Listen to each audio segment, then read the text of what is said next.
दापुर नाम का एक छोटा सा राजपुर गांव था। गांव का विकास नहीं, मतलब गांव में रहने वाले लोगों का विकास नहीं। इस गांव में कुछ 3-4 परिवार थे जो थोड़े बहुत खानदानी थे। बाकी सब मेहनत मजदूरी करके अपना जीवन गुजारते थे।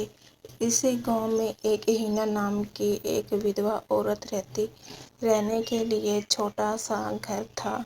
2 बच्चे थे, शायद एक 5 साल का और दूसरा 3 साल का होगा। हिना का पति बहुत मेहनती था।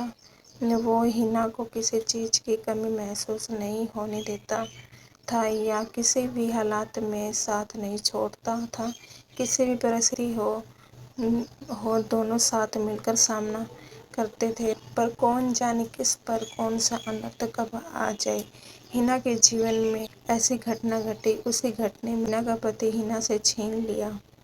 हिना को पति के गुजरने के बाद लगने लगा कि जिंदा तो हूँ, पर मुझ में जीने की परिवार चलाने के लिए अब दूसरा कोई नहीं था।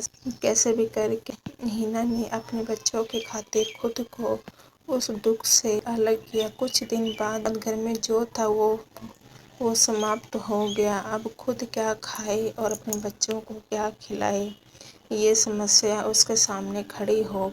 बच्चे के लिए हिना को करना ही था, इसलिए हिना अपने दोनों बच्चों को साथ में लेकर जहाँ काम मिलती वहीं जाया करती थी और दिन भर मेहनत करके जो भी मजदूरी मिलती उससे अपना और अपने बच्चों के पेट भरती थी। ऐसे ही समस्या बीतता गया और चलता रहा। लेकिन एक दिन हिना को शरीर में थोड़ी कमजोरी महसूस होने लगी। फिर भी वह काम पर गई। ऐसे ही 2-3 दिन हिना काम पर जाती रही, लेकिन उसके शरीर की कमजोरी कुछ ठीक नहीं हो रही थी, बल्कि और बढ़ती ही जा रही थी। ऐसे में काम पर जाना उसके लिए कठिन हो गया। हिना बहुत चिंतित रहने लगी। अगर काम पर नहीं गई तो मेरे बच्चे भूखे मर जाएंगे। उस चिंतित हिना को कमजोर कर दिया। इतना कमजोर कि उठने बैठने के लिए लकड़ी का सहारा लेना पड़ता था। इसी कारण उसके बच्चे भूखे मर रहे थे।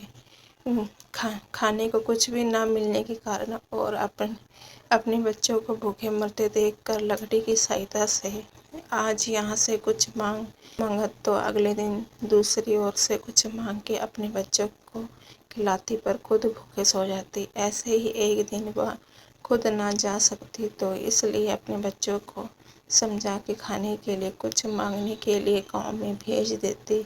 कुछ समय बाद बच्चे 2 चपाती और थोड़ी सब्जी लेकर लौटे, इसलिए वह 2 चपाती दोनों बच्चों को खिला देती।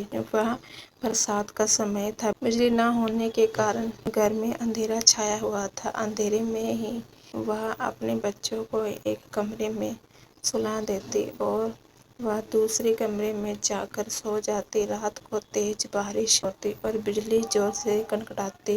हिना को थोड़ा आराम मिलते ही इसलिए वह गहरी नींद में पड़ जाती। ऐसे में हिना को सपना दिखाई देता। वह एक कदम तंदुरुस्त हो गई है। काम पर जाती वह सोचती अपने बच्चों को काफ़ी समय से अच्छा खिलाया नहीं, इसलिए अपने बच्चों के लिए खाना बनाती। अपने बच्चे और वह साथ में बैठकर खाना खाकर सो जाते। आगे सपने में हिना ने देखा उसके बच्चे जिस कमरे में सो रहे थे उसकी छत गिर जाती और उसके बच्चे मर जाते। सपने में से हिना एकदम से उठकर खड़ी हो जाती, जान में जान आ जाती और अंधेरे में ही अपने बच्चों के कमरे की ओर चल पड़ती। कमरे में जाकर अपने बच्चों को देखकर चैन की सांस लेती। उसी समय हिना को शरीर में ज़्यादा कमजोरी महसूस होती है, जिससे वह नीचे गिर जाती।